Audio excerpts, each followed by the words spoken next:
Hi, Wes. So, what is the first thing you look for in young hires? It's always good to look for passion. So when people really love the career path, they always produce better outcomes. It's certainly a creative industry, and so you really need to have a level of passion to create great creative work. So that's the first thing, and the other things can be taught really. If you're passionate enough about Okay. the work, then you can learn the skills for sure. And what do you think is very cliched in terms of career advice, or what is overrated? Yeah, look, I think there's so many different things that can be overrated. I think to a degree, um, studying to the level in which maybe when I was coming through, you kind of it was an expectation to go to university and get a qualification in that way. But I think with the technology advancements, I think um, learning in the field would be far better. Just the tech piece is becoming so simple, so that side of things um, is easier. So it's really about Okay. learning business in the real world, I think is the real thing. So the real place you'll grow and develop. So I think things have changed a lot in recent years. We'll go into that, but do you think it's best to start at a small company or a big one? My belief is to start small, and I suppose that's because that's how I learnt, and so Where you learned. that's my experience. But when you're in a small company, certainly starting out in a working in a digital agency. So it was a marketing company. We weren't really digital agencies back then. It wasn't digital. It was just marketing in Right, general. But right. starting in the field in a small company was powerful because it meant that I got a higher level of tasks assigned to me simply because I was the only person available sometimes.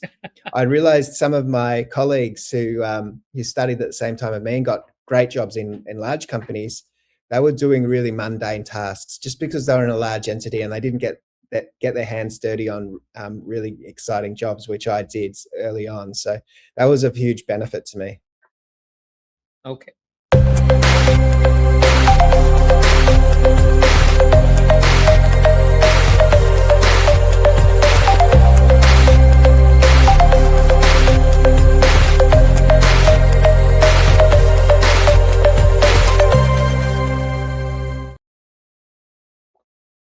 So, Westars did learn business or marketing in college. He actually learned on the job. And that brings the kind of real world wisdom that can't be replicated unless you do it yourself. He's run Uplift 360 and helped real world businesses to grow, turn around websites, worked on SEO, no fluff, no jargon. It's all very clear strategy, clean execution, and results that speak for themselves. My name is Venugopal Nair, and I run an advertising agency called Ideascape.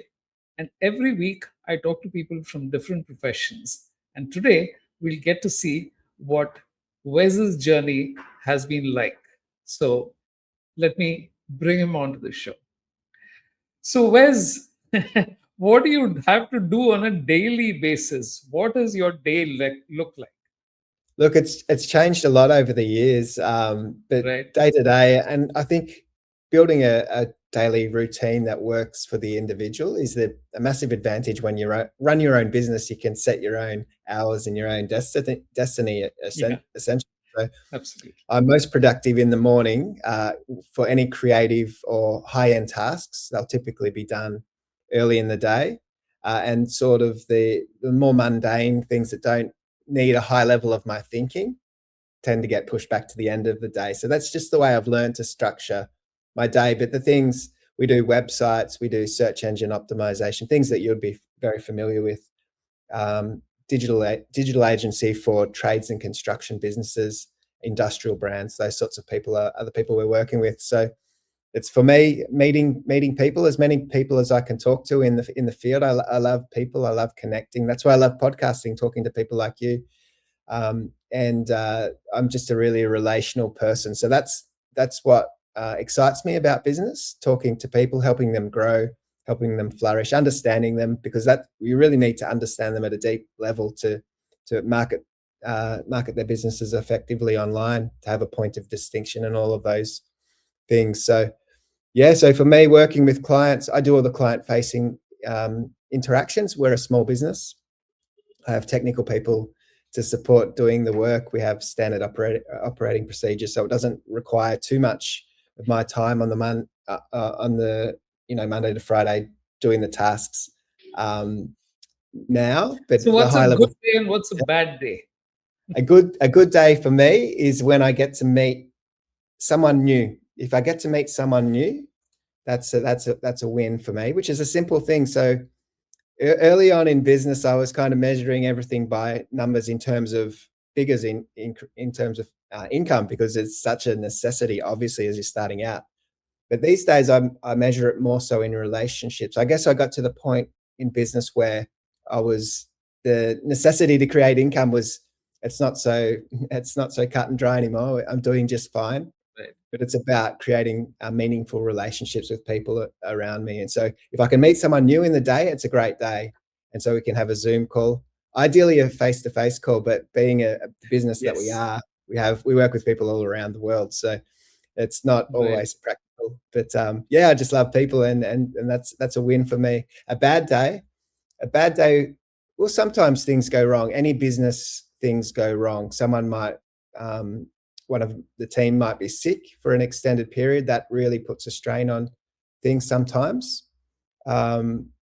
Because as a small team, if you lose one team member for an extended period, it really is a massive portion of your whole business. In a large company, you lose one person, well, it's kind of just, it's only a small fraction of the Right. workforce, but it makes a Right. big difference for us. So a bad day would be when there's just an overwhelm of amount of work, and then I have to get stuck into the work myself a bit more. Right. And when it comes to tracking work, you do everything from websites to SEO to. So what is your method of alternating or shifting your mindset during the day? So let's say you're looking at a website and you're giving some feedback, and then you're Yeah, looking at a chart and then deciding where SEO needs to be focused on. How do you yeah. switch? Yeah, I find it actually, that's a really good point, because I find it a little bit of a difficult thing. If I'm engrossed in, let's say, technical things behind the computer, and then if someone phones me, it takes me a little while to shift gears. And I think that's why batching your work is really important. So you do the same types of works at the same times of day, and then, but with phone calls, you don't know when that's going to occur. So still to this day, me switching gears, it can be difficult. So I try to set things in place to help me with that. One of the things I discovered was, if I just stand up, if someone rings me, so it's an interruption. It's not that it's a bad interruption, but it's a stopping of my concentration for that moment. If I stand up, I change my state, and I can listen a whole Right. lot better because I'm withdrawn from the computer. So just setting up little principles like that help you to change your state, to change your mindset, so you can focus on the next thing as they come to hand. I think that's everyone will be different in these things. Yeah, For that's true. me, changing gears can And be difficult. right. And Uh, how do you ease a young member who's recently joined your team into work? Do you yeah, have a few things that you believe should be done? yeah. I think every person is different. Personalities. I used to get the personality profiles done as part of the application process. Um, it was just a short Myers-Briggs profile. Um, I've stopped doing that because I think I've got better at understanding people just by speaking to them. But I think you've got to treat individuals individually to a degree, but also, I mean, there's parameter, there's often in life more than one thing is true. So you need to you need to treat individuals individually, but you also need to treat them uh, so they're suitable to the company and the principles and process that you work to. So there's always balance in everything in life, and certainly working with people, you need that balance of systems, processes, procedures. Everyone does the same thing the same way all the time. but the human connection and relationship and how you communicate that to individuals might vary from person to person. So when they make a mistake, how do you handle it? When I make a mistake, or we as a No, team? when the person that you've appointed. Ah, Yeah, you can yeah. tell me about both. Yeah. Well, that's true, isn't it? So as any leader, there's a level of responsibility you need to take for every mistake, realistically, because you're the leader, so it falls back on you. Certainly taking, if there was a mistake that would, there would be a level of blame coming from, let's say, a customer or client. Me as the leader needs to take that, wear that.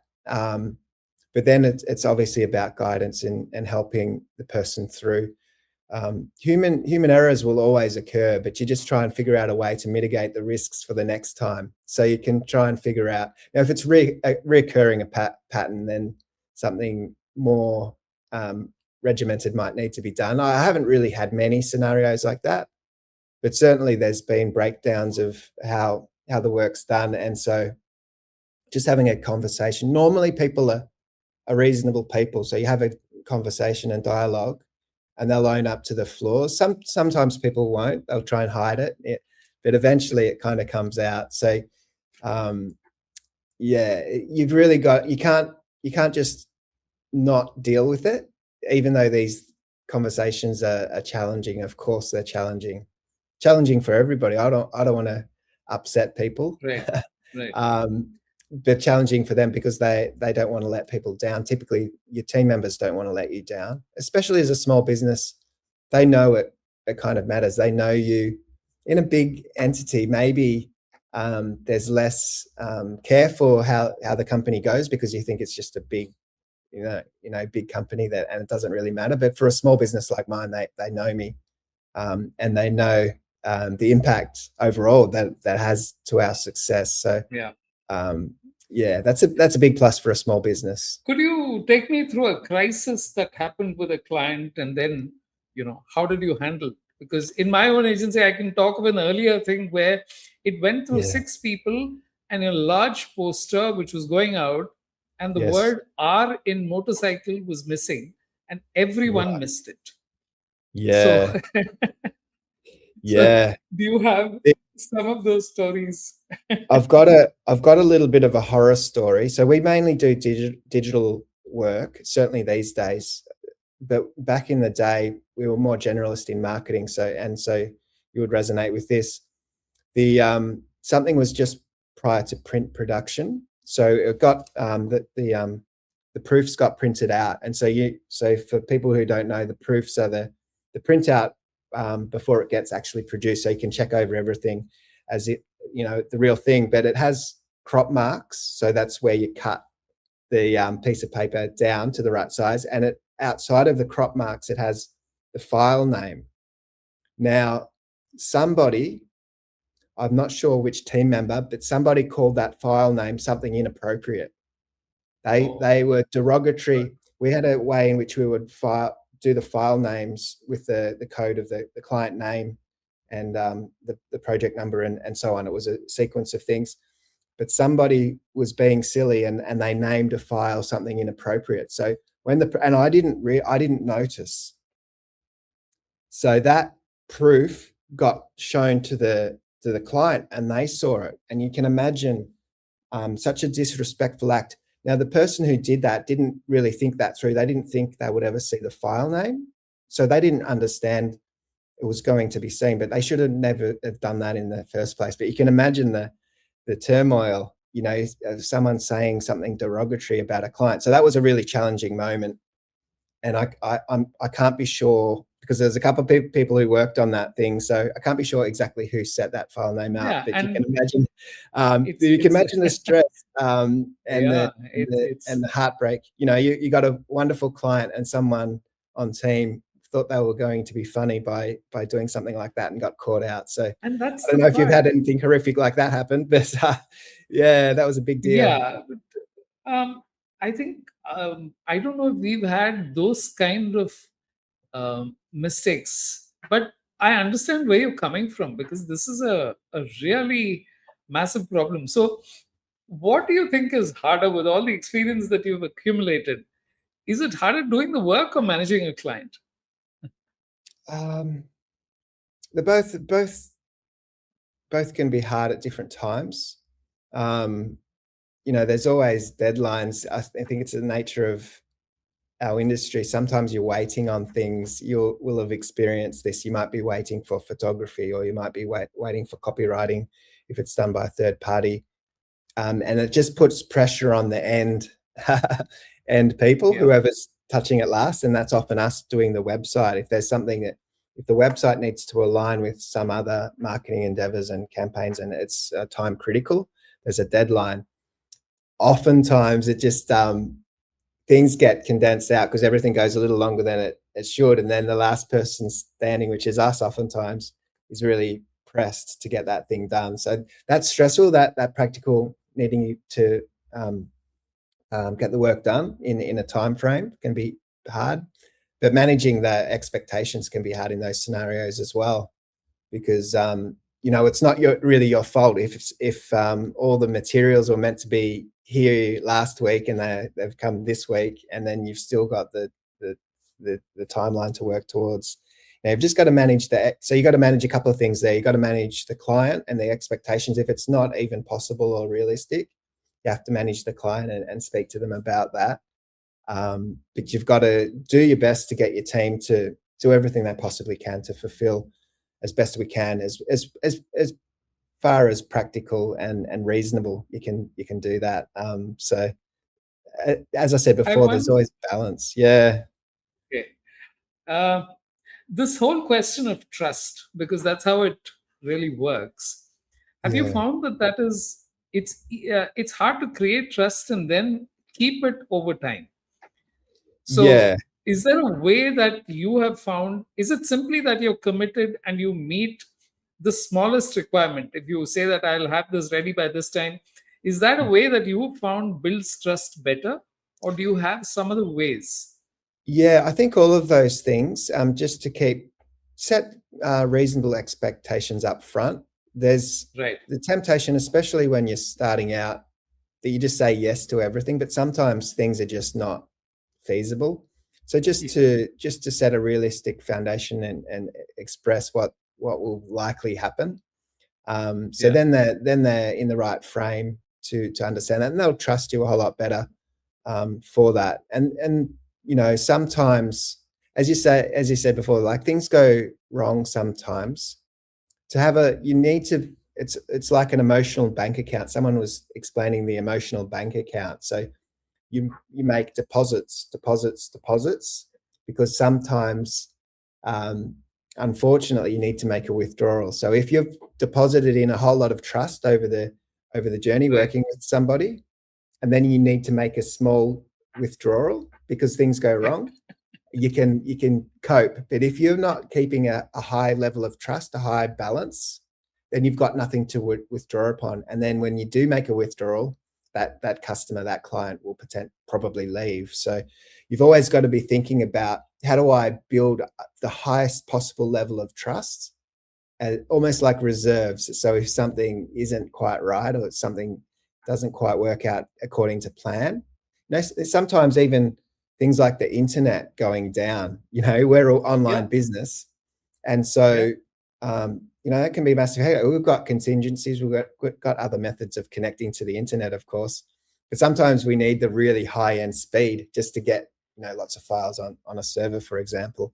And so that can slow down. Tech can slow us down. There's so many things that can go wrong in business and in life. We're seeing that True. right now, aren't we? That, the whole world has challenges right now, just from everything sort of fits in together. So if one thing breaks somewhere, the whole world sort of feels it. And so that's how True. the So world true. works, but that's how business works as well. Yeah. Yeah. Has your experience been that you discover real strengths in people during a crisis? So you have expectations, and then suddenly during a crisis, somebody seems to know exactly what to do and figures things out. Have you found that happening? Yeah. I think certainly, well, even just to speak to my own experiences, like I think the greatest learnings have always come through some level of True. crisis, perceived crisis. True. And whilst it feels like a crisis at the time, upon reflection, you know, you look back a few years ago and the problem of that day is no longer, it's meaningless because, you know, time has passed and things have moved on. But in the moment of crisis, it can feel really challenging. And it feels like it almost feels like life is by design in that you come across challenges, roadblocks, obstacles that you need to overcome, and you keep overcoming, but the challenges just get bigger. It feels like it's by design. You know, I don't know how it works, but it feels like the challenges in your early parts of your career, they're smallish, but you overcome them, but the challenges just get bigger, and it's a level of growth. And maybe it's because the demands on you as a person increase naturally as well. So you start out in your career path, it's just you as a single person, just have to feed yourself. Then you might become married, and so you've got a couple of people. Then you've got children, and you've got a mortgage, and it's just the natural progression of growth in life that challenges continue to come. You're never going to be without any form of crisis, but you learn Right. to overcome where you're at in the journey. I think it's a beautiful thing. It doesn't always feel like it at the time, but it's a beautiful thing in the long run to have that opportunity to grow and to become a better person. Great. So I'll just do a summary of the last 20 minutes and then come back to you. Okay. So I'm speaking to Westars, and he started off a digital agency more than 20 years ago. And he speaks of what a typical day is like and how he actually inducts people into the system, what the jobs on a daily basis are like, and how you handle crisis situations. Because everything from easing people into a job to managing something difficult for a client brings its own set of challenges. And every job has a learning curve, which, whether you like it or not, is something that everyone has to go through. He spoke about how he handles it when people make mistakes, the kind of problem when a silly kind of mistake where somebody renamed a file to be offensive, and what kind of repercussions it has. And people who are just starting off may not understand that it is not just about the job, it's about the trust that you build over time. And while it is true that crisis situations always teach you, going through it is always going to be a really tough job. So if you've liked what you've listened to so far, please subscribe, share, and tell more people about this. In the next segment, I'll be speaking to Wes about how he got into doing digital, starting a digital agency when his first foray in a career was into real estate. So, Wes, what happened? Why don't you take us through what? Yeah. So I was a graphic designer, not a real estate. Okay. Yeah, I studied graphic design. So yeah, it was and I was just all about the creative, visuals, the aesthetic, all of that sort of thing. But quickly figured out, because I had the fortune of starting to work in a marketing company, the value of the design and what people really needed out of the design, and they needed outcomes. And so I quickly learned in that first company. And the second one, we merged into another company, of what that all meant. But then starting to take those skills and to start a business, whilst I had a skill set, I had no understanding of how to run a business. I didn't know how to do the most basic of things. I had never been to a client. I had been to one or two client meetings, but didn't say a thing. I was just there taking some notes while the salespeople did the talking. So I was just so overwhelmed, you know. It was so challenging early. I remember the first time just sweating, drops of sweat coming from my face when I was trying to get a sale done, you know. And I had no idea how to do the proposal or anything. So just kind of figured it out the hard way and learnt by doing and observation, and got some real great mentors around me. So I joined it was a networking group, but in the end, it was more than just networking. It was learning from these people as if they were mentors. Now, you don't go and say, hey, will you be my mentor? But you just learn, you observe, and they appreciate you're a young person trying to come through, and they'll give you some guidance and tips, and some things, some people will resonate with you and some not, and that's certainly what I found. You sort of just pick the best of everybody and see what's working for them and apply it to your own person, and eventually it becomes a part of you. The things you learn from others become a part of you, so you just evolve that way. So yeah, it feels like it's been over 20 years the business has been running, but it feels super fast as well. It's remarkable. Yeah. So, how would you compare the West of 20 years ago to the West of today? Yeah, well, I was just super shy and self-conscious and reluctant to speak and all of those things, but it's quite the opposite now. The things that I really felt were my worst skill sets are now probably the most enjoyable things that I do. So I think just reframing some of those things, I love those sorts of things. Like, that's why I'm on the podcast. I mean, I'm talking to you right now and your audience, which I really appreciate. And so I love these things now. These were the things that scared me the most. And I think that's why I pursued them. I think there's a real value in doing what's hard and difficult, and trying to grow in those things that you just aren't your natural giftings. Because once you have a breakthrough in those areas, you really flourish. So, tell me, how did you go about making changes as you started off in graphic design? So, you had Yeah. a certain creative skill which you could leverage. How Yeah. did things like building a website and SEO, because at that point, 20 years ago, all of these were Mm. skills that were hard to master. So, if you could take me through what were some of the early challenges and how Yeah. you were forced to do something simply because it meant survival or it Yeah, well, meant growth. absolutely.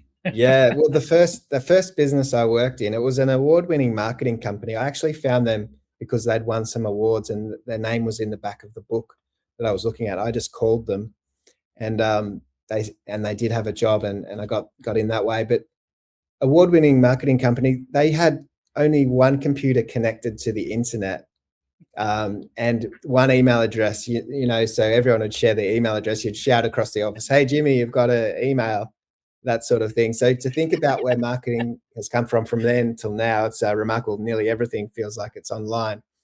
But so they won a project to do a website. I've no idea how they won it, but they put in a proposal it was a long-standing client of theirs, and so they had that trust. So they won it, and they said, "Well, you're the young guy. You better figure out how to build this site." So I've got no idea. Well, they said, "You just come out of uni, and part of the course was multimedia." But realistically, multimedia for us at university just meant some animation, nothing to do with websites. So they were gracious and gave me plenty of time to figure it out.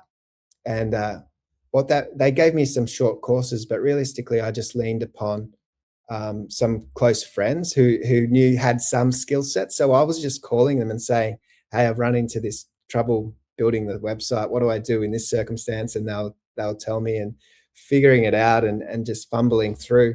And so obviously the tech has changed a whole lot since then. It was really, looking back, it was really archaic back then the way we did it. But you just figure it out because you have to. I'd only been in that job a little while, and it was clear to me that was the new direction. Even then, I realized, hey, this is the direction of marketing, and if I can get this right, I can flourish in this company, because it's something that I can only I will be able to do in that business, because they were generally older people there.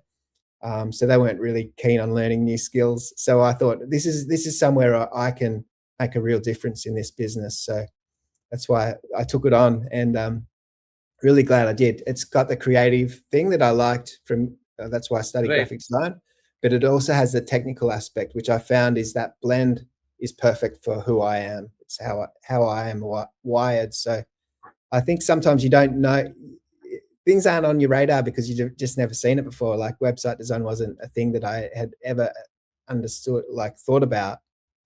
But when it arrived, I realized, hey, this is just for me. It's the perfect fit.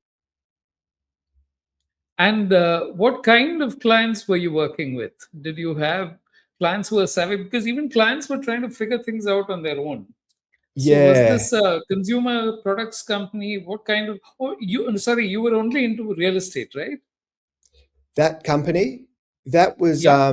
yeah, they did all sorts of clients, real estate for sure, and the where I worked, the marketing, they had a blend. They even had some sports teams. They did a lot of a cross promotion. So they would one of their marketing strategies was to approach a really big company and tell them they've got a collaboration with another big company. So they'd be talking to two large companies who weren't clients, and they would say to them, "Hey, we've got a collaborative opportunity for you." And they would say, and hopefully they would both agree, and then they would bring them together, and they would win two big clients off the back of that sort of idea. So they'd have a strategy and idea that would propose to both, and a cross promotional idea, which was kind of brilliant, a little bit deceptive. But that's what they were But it's doing. a So great idea because they may not have thought of it themselves. The yes, very fact that you pitched it and you showed them that it could be done is often yeah, the way that business is built. But that's a great idea. yeah, yeah. So that's something I observed in them. So that I was just working there, and so I saw how they did that. Um, and so they were doing an interesting thing. They would send a slipper. The left slipper would go to one of the companies, and the right would go to the other company. And they would say, and they had a little card, something along the lines of, "If the shoe fits, we've got the accompanying shoe over here." So that was a fun way of doing it as well. That bulky mail kind of marketing advertising strategy. So they did lots of interesting things. So it did open my eyes up to a lot of different ways of thinking about business, and creative, creative approaches to do, to create an outcome. Do you have an example of something that you really enjoyed doing? Some of the campaigns that were very satisfying to you? With them. Yeah, so one of the cross promotions, I can't remember who. Oh, it was Hoover. Like Hoover, do you have that brand, the Right. vacuum Yeah. cleaners? The Hoover, vacuum cleaning. yeah, and it was they must have been sponsoring some car racing, because I can't remember it was some form of car racing anyway. So it was an Okay. interesting blend of two companies. That was a sponsor, I believe, and the car company. So trying to come up with a creative approach, because vacuums don't really have anything to do with cars, but we came up with some fun ideas. That was a really interesting thing. Back then, wasn't really guiding the creative thinking, but I was fulfilling the role of doing the work.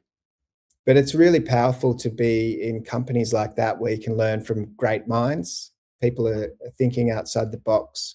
And so by the time I started, I only worked for them for a few years before really starting my own business. So, it was an incredibly important time of my life, because the skills and attitudes that I learned from there, I was able to apply when I started my own business. Okay. So what about real estate campaigns? What kind of projects were you selling, and did you see a change in how companies were marketing it? Were they using traditional media like TV and newspapers earlier, Yeah, and how was the shift to digital? How did that happen? yeah. The one real estate agent that comes to mind, we did a lot of work for in Sydney. They Yeah, they just they rebranded everything. So, and all the traditional things that you would expect a real estate agent. So the signboards, and then the brochures and the flyers, and the most real estate agents will leverage the personal brand. So the agent themselves, the photographs, and getting them all done in a style that was consistent. And it was a complete overhaul of what they'd done in the past.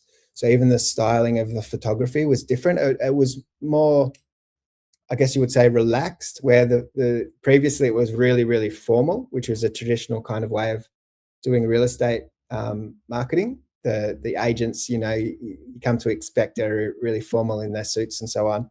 But this was deliberately and intentionally more relaxed, so it was more relatable.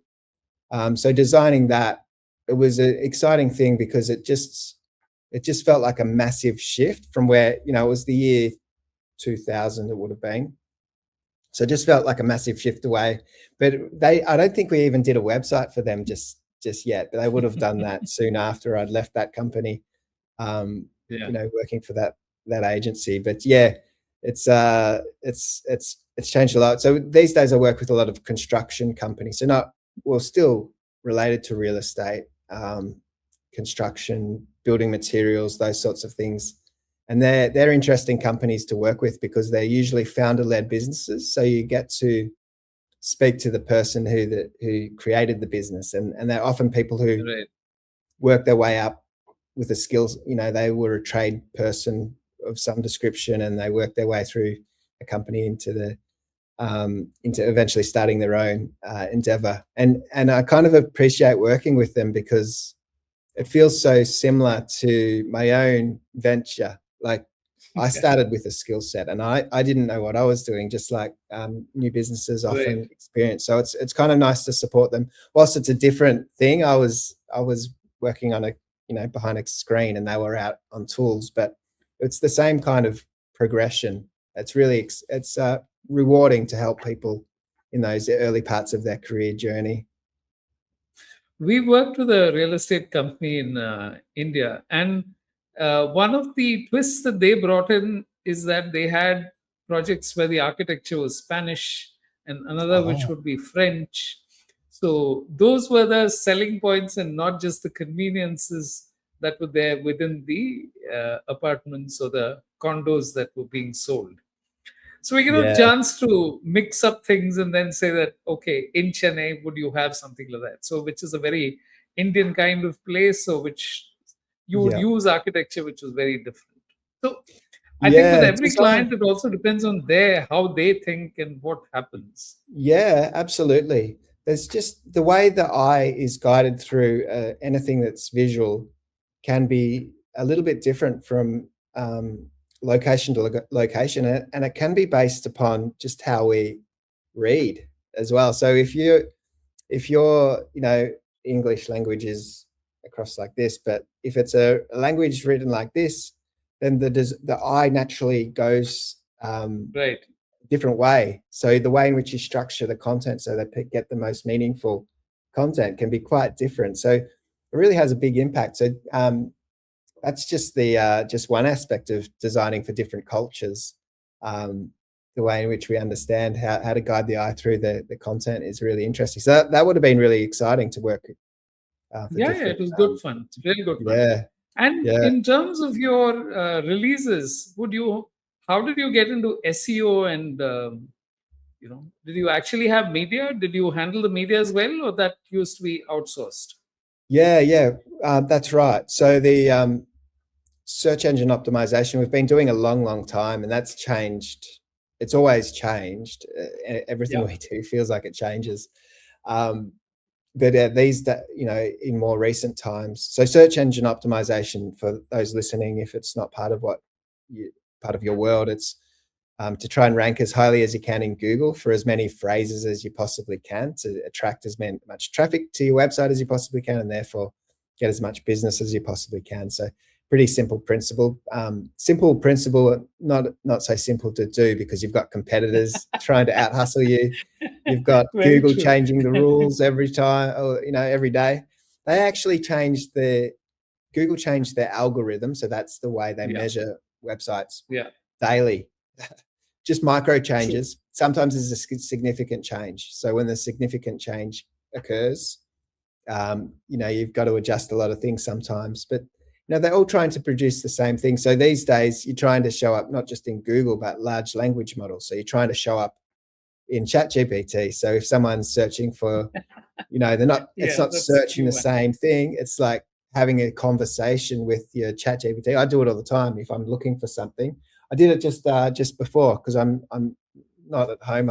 I'm staying away in a city, and I didn't know how to get from A to B in the trains. And I just said to ChatGPT, "How do I get from this station to such and such a street?" And it explained. So we're searching for different things, but in different ways now. And so you need to, if someone's looking for something that you provide, a product or a service, you want to show up where they're looking. So it's changed a lot. Search engine optimization is now not just about search engines. We're trying to show up in all sorts of platforms, but the same similar strategies apply across Right. platform, which that's helpful. Okay. Great. So I'll just do the summary again and then come back. So I'm speaking to West Towers, and it's interesting how he spoke about how he got into uh, digital marketing, advertising, and as a graphic designer, and then how he found his ways of working. And I think the incident he mentions when clients used to have just one email and everyone in the office shared the email, which is unthinkable for people today. It shows you how much has changed from what used to be the largely unknown internet of the time to the highly familiar and the intrusive internet of today, along with AI and all the other changes that have brought along. So, Wes has got the experience of one of the most transformative periods of how the digital environment got to be a part of our daily life. In the final segment, we'll be talking to him about how he sees change happening. What is it that people who are getting into digital advertising today in an agency need to do? And what are the skills that they need to deploy? So, if you like what you've listened to so far, share, subscribe, and let more people know. So, Wes, what are one of the biggest changes that you're seeing in your field of work? Yeah. And AI, of course. So we will talk Yes. about that. But let's also Yeah. look at it from the perspective of someone who's coming in who doesn't have. So there is a real problem with people saying that young people are finding it hard to get a job. Yeah. So, what would your advice to them be? It is difficult realistically, so because any form of change, and we're seeing a global change with AI, it can be scary and overwhelming, and there will be displacement of jobs just because things are changing, but new jobs will pop up, and it's a matter of figuring out how you adjust your career trajectory by thinking about what the future of your kind of industry might look like. So, and that can be hard to predict, but those that are able to foresee and predict to a degree and reposition themselves to make the most of those opportunities will do really well. So yeah, AI is going to change a lot. Certainly our business is evolving super fast, but I really think so AI is making the tech piece easier to a degree once you figure out how to use the tools. Um, what's mattering more and more is the human connection and the trust and the relatability, because at the end of the day, people buy from people. Now, if you're selling more of like a cheaper widget, like an impulse buy, that's a different story. So if you're buying a $5 something on Temu, that's a whole different conversation than if you're selling a higher end service or product. We work with a lot of companies. They might be building someone's dream home, so they're not buying that online. They're wanting a human conversation. So I think that people call them soft skills, but they're not really. That's misleading. They're some of the more difficult skills to really master. But the human connection and the relationship and being authentic, I think they're the really core things that people should be focusing on, not just the tech piece, because the tech piece almost will take care of itself to a degree. Once you figure out how to use the tools, they're going to get easier and easier.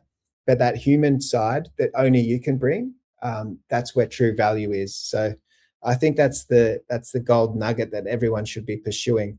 How do you get better at communicating? How do you get better at speaking to people and relating to people and understanding the nuance of what they're really saying? Because you speak to somebody and that there's the surface level of what they're saying, but there's oftentimes a deeper undercurrent behind what they're saying. And if you can understand that, you'll be a better marketer, because it can be difficult at times to extract from somebody what really is authentically unique about them, and they're the key aspects you really want to market to. You want to talk about what's compelling and interesting and marketable, but it can be hard to define that when you're talking to someone.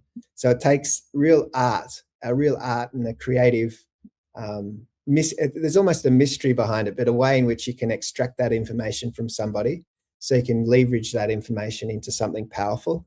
I think those people are going to flourish no matter what tech changes and what occurs. I'm So hopeful. true. I'm hopeful of that. Yeah. So, what Yeah. is your experience of Gen Z employees coming in? Have you noticed that they're slightly different or they're unwilling to engage in social conversation beyond their social skills are a little Yeah, difficult for them to? that's true. That's a really interesting point. It's the children, they're not children anymore, but those that grew up just on devices all the time, it's a different experience. Their attention span is all of our attention span is eroding. So people don't stick around for. If anyone's listened to this much podcast, well done to you, because you're more engaged and you're sophisticated and you're in depth. You're prepared to listen to it more in depth information. But a lot of people just on TikTok, their mind is just only capable of a few seconds of information before they want to get to the next thing, which is not a great way of thinking about anything, really. But yeah, so that's a real challenge for younger people because that's the world they've grown up in. Also, those that were people who were developing through those COVID years where there was, isolation, for example. If you're in a location that got lots of lockdowns, we're in Australia, we're one of the most locked down countries in the world, and Right. I'm in Victoria, which is one of the most locked down parts of Australia. So one of the most locked down countries, and the most locked down in that country. That was where I am, and so I think that had a detrimental effect on the young people coming through, particularly those that were in school. So yeah, it's challenging working. It's been a huge blessing to start working with my son. He's 20, so he's right in that age bracket, but he's doing really well. He's got a vision and a creative passion. He does a lot of the social media for us. He's an artist, and his generation. I can see a lot of his generation kind of don't commit to the long term for anything really. So I'm really pleased he's really dialed in on what he wants to do and achieve. But a whole like talking to other parents as well from that kind of era, and I've got other kids, younger ones. It feels as though they're all kind of sensing the same thing, that there's a potentially almost a lost generation in terms of having a vision for your life or a direction, and that's part of the consequence of what occurred through COVID, but also the tech. So I think we've just got to get better at figuring out how to get through those This things. is the part, yeah. This is the part that foxes me, Wes. That young people or anyone understands that if you have to get really good at something, you have to put a lot of practice into it. So they'll Yeah, accept that for a tennis player and for a musician. But when it comes to work, no. yeah, I don't need to practice to get better. I just want to yeah. keep doing new things every day, which seems a little strange, right? Yeah. Well, yeah, that's right. People change their career path. It feels like every couple of years. I haven't got data on that, but it certainly feels like that. And so I've been on the same career path, although it's changed because the world, like what I do, has evolved, but it's been on the same path and trajectory. So one thing has led to the next. So I haven't got to start all over again from every few years. I'm not starting something new. I'm building upon a base of knowledge. So that way I'm creating more value because I've learned a whole bunch of things that are leveraged into the next aspect of life. So I think sometimes you do need to change career paths completely, but that's not the ideal. The ideal would be to find something that's you're passionate enough about, and you'll adapt and evolve and things change, but there'll be a trajectory where what you're doing now will be leveraged into the next thing and to the next thing. So you build greater and greater amounts of influence and income as well. That's not that income's everything, but it's a good proxy for how much value you're bringing to the world. And something that you mentioned almost in passing, that you like talking to new people every day. I think that's very sound career advice because If you Yeah. can talk to one person for half an hour every day, you probably met 300 new people over the course of the year, even if not more, Yeah. Yeah. and Yeah. observe so much of what they've done, whether it's a different culture, it's a different city, or whatever it is. If you can just go ahead and do that, Yes. then I think your perspectives change dramatically. Yeah, absolutely. I think it's a generational thing too. So that's something I wish I had have done more of as a younger person, is to even to like listen to my grandparents a bit more. They're gone now. I can't talk to them, but I would have, upon reflection now, I wish I'd have asked them a whole lot of things. My Right. grandparents ran a bakery business. They set up a whole range of bakeries, and they built them and sold Okay. them.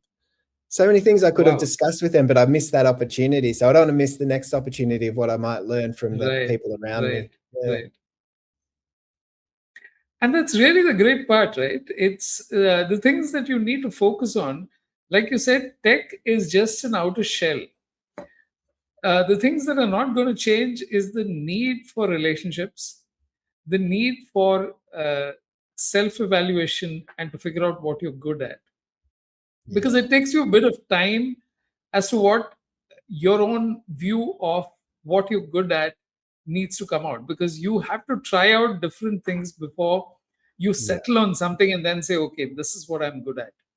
So in your yeah, case, you started out with graphic design, but then you decided that you're going to do the tough thing, which is running a business. And even though you broke out into a sweat while presenting to a client, that is the way you learn. Because yeah, unless you actually make the effort and yeah, decide to do things that are not, everything you do can't be interesting.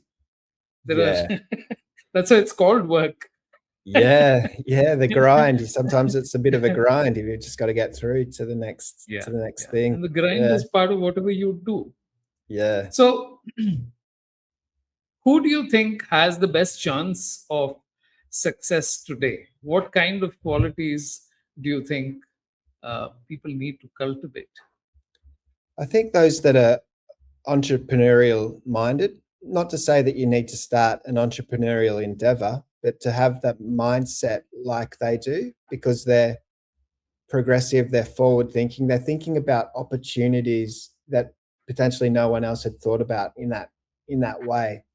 And because things are changing so fast, we don't know what the future of work necessarily looks like, but some people will perceive it. And I think it's those that have that entrepreneurial mindset.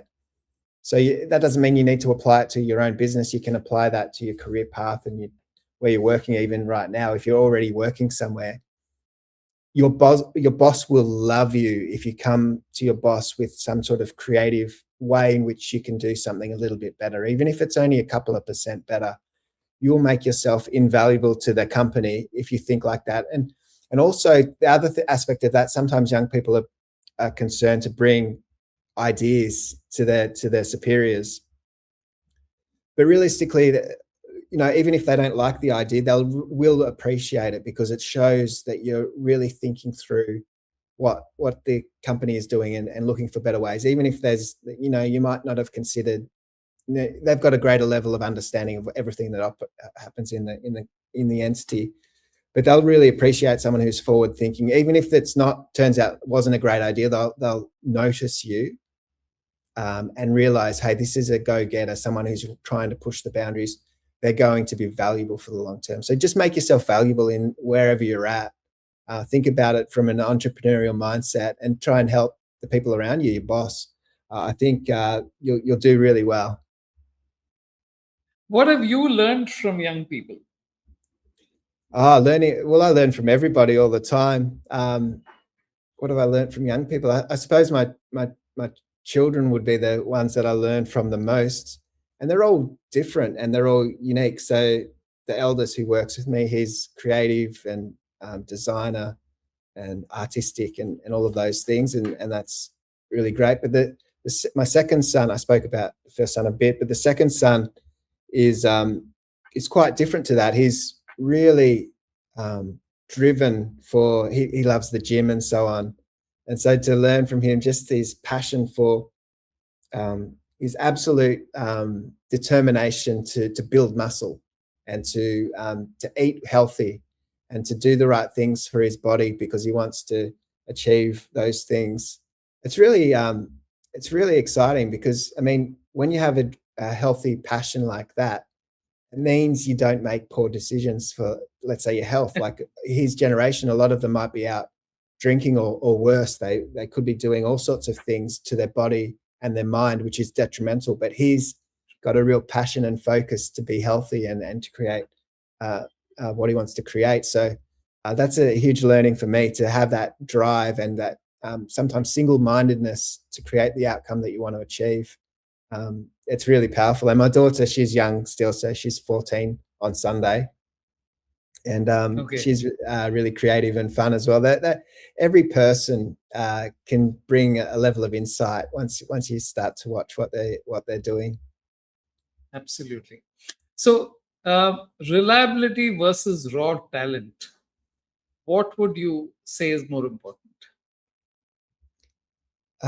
Both are really useful, but the reliability is probably the best thing you can hire, because it's really difficult when you hire um, someone who's really talented but not necessarily, you know, all that predictable. Um, it creates headaches, not just with that one person who might be causing you headaches from time to time, but it creates a bad culture, and you can't let one person who's talented or gifted but a little bit chaotic. You can't let that chaos affect everybody else, and it will. So that's the danger of hiring just gifted people. People who are really dedicated to learn and to keep on progressing and doing the right things. They will learn and they will get better. They'll have incremental improvement consistently over the course of time. So they're only going to get better. But the person who's gifted, maybe they don't invest so much in themselves, and they cause a lot of harm in the long run. Okay. So, to end today's conversation, I'd just like to ask you, what would you ask young people to learn in the next 6 to 12 months? What is it that they should be focusing on? Yeah, it could be a whole lot of things. The thing to learn, wow, so many different things. I think from a technical standpoint, I know I spoke about the human skill sets, and I think you should definitely learn about that. I think some of the key ways to do that is to start listening to those people a few steps ahead of you who are influential in the area in which you want to be. So listening to great communicators is always powerful. I listen to all sorts of people, not necessarily always on the nature of their content, but the way in which they deliver that information. Because when you figure out how to deliver content and information in a way in which it resonates with people, you can use those skills so broadly. And so I would say listen to some great speakers, orators, people who know how to communicate, because you'll learn to pick up some of their craft and skills just by observation. But then get started and start doing it. You don't really learn something until you start applying it to your own life. Okay. On that note, thank you very much for doing the show, Wes. It's been an absolute pleasure talking to you and My pleasure to be understanding on the what show. you're. Yeah, thanks so much. Thank you. I'll just circle back to you after I finish with the final announcements. So,